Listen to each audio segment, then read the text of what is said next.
Chicos, pues muchas felicidades por este estreno tan importante, sobre todo porque las series mexicanas en Netflix están con todo. Entonces, quisiera saber su experiencia al interpretar estos personajes tan importantes. La verdad muy contento de haberle dado vida a este personaje. Aprendí mucho, me dejó muchas vivencias que no había vivido en otros proyectos. Creo que por el hecho de haber sido quien fue y lo importante que es para el país. También es la oportunidad de indagar en la historia de tu país. Siempre echarse un clavado en el pasado te ayuda a entender por qué las cosas, un poco a entender por qué están las cosas como están. Creo que sí es un evento histórico al que necesitábamos regresar.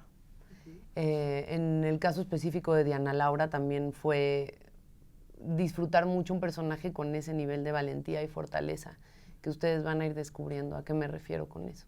Muchos recordamos ese momento, lo vimos en los noticieros, o sea, estuvo en todos lados, pero ahora nuevas generaciones también van a saber más de este caso que de cierta manera, pues, no es que hubiera estado en el olvido, pero permaneció en carpetazo, digamos, en esa categoría. Entonces, también, ¿qué creen que aprendan o que vean las nuevas generaciones sobre la historia de México, sobre Colosio? Pues a mí me gustaría que nos cuestionáramos como sociedad, jóvenes y no tan jóvenes, cuál es la política que tenemos en México y hasta dónde somos capaces de permitir que siga ocurriendo así.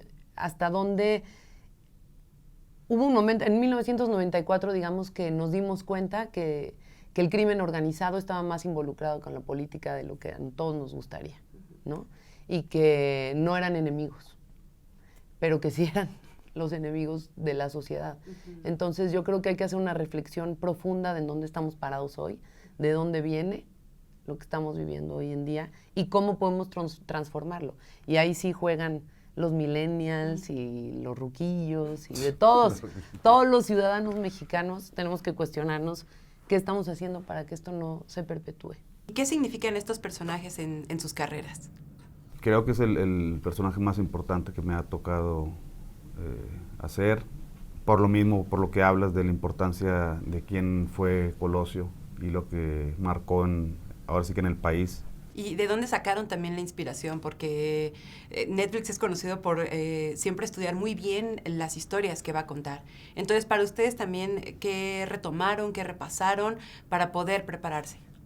La cosa cuando haces un personaje biográfico es que encuentras lo que públicamente se sabe de ese personaje, pero te toca hablar de la intimidad, y la intimidad, pues, ¿quién te la puede revelar? O sea, entonces tienes que apelar mucho también con esa información que te da Netflix después de años de investigación y un trabajo súper cuidado, también tienes que apelar a tu intuición y al poder de tu imaginación para crear una intimidad que nadie conoce.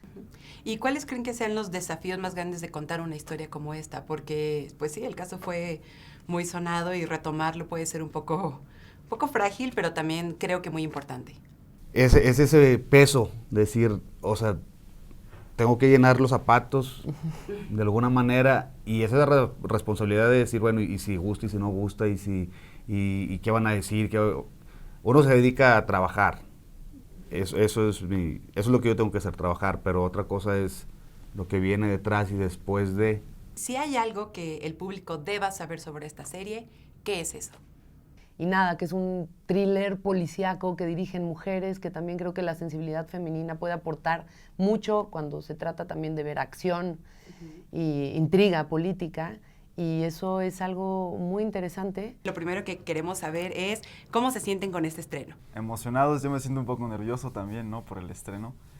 Creo que hay muchísimas expectativas, hicimos un trabajo colaborativo, impecable, donde todos estamos involucrados, entonces pues sí, emocionado. ¿Y no sienten un poco de nervios? Digo, ahorita México está considerado uno de los países que más consumen televisión, entonces millones y millones van a ver la serie. Entonces, ¿cómo se sienten con esto? Lograr alcanzar una cierta calidad, un nivel que no te saque de la ficción, que no se estén fijando en otras cosas que no sea realmente la historia. Pues no lo hemos visto, entonces cuando lo veamos sabremos si lo logramos o no. ¿Y pueden hablarme un poquito de sus personajes y también de dónde sacaron la inspiración para interpretarlos? Porque al final, pues estamos hablando de una historia, parte de la historia de México. Yo tuve el desafío de interpretar a las 3 versiones de los posibles atacantes, ¿no? Del asesino confeso, más no el asesino, quisiera decirlo, Mario Aburto, un agente del CISEN y una versión de un hombre que se apellidaba Rubio Mendoza. Entonces, bueno, creo que el más desafiante, desde luego, fue Mario, ¿no? Porque, pues precisamente por eso, porque todos ya, o sea, conocieron su rostro y de manera institucional dijeron, él fue. Uno de los desafíos más grandes que encontré fue el cambio de versión que él hacía de su involucramiento en el caso. Eso fue complejo. Me costó un poco porque no había mucha información.